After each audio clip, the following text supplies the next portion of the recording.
आज जो है हम लोग पिट्स इंडिया एक्ट को पढ़ना है।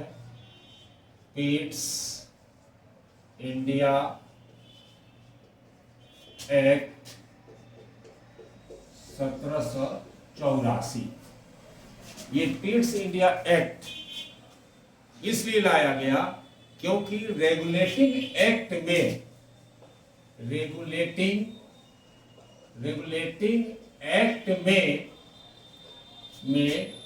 जो भी खामियां थी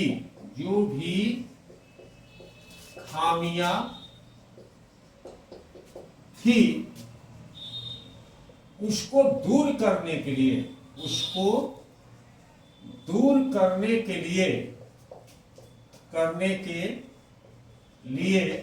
जो है पिट्स इंडिया एक्ट को लाया गया था।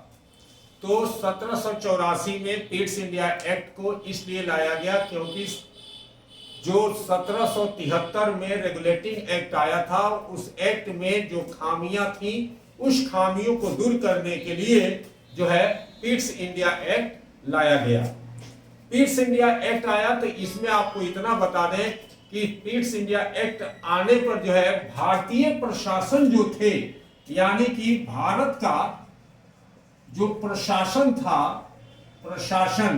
ये दो पार्ट में, यानी कि इंडियन एडमिनिस्ट्रेशन को जो है ये दो पार्ट में बांट दिया गया। एक को यानी कि कहा गया व्यापारिक, यानी कि बिजनेस के लिए, और दूसरा था राजनैतिक,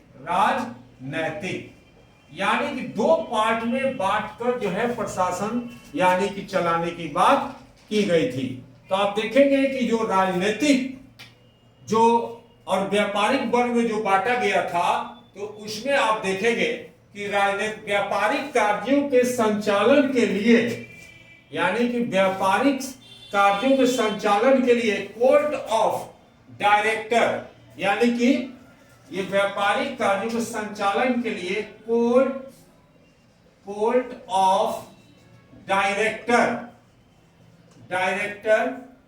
के हाथों में दे दी गई, यानी कि कोर्ट ऑफ एक डायरेक्टर बनाया गया जो कि सिर्फ देखेगा किसका, व्यापारिक कंपनी के कार्यों को देखेगा।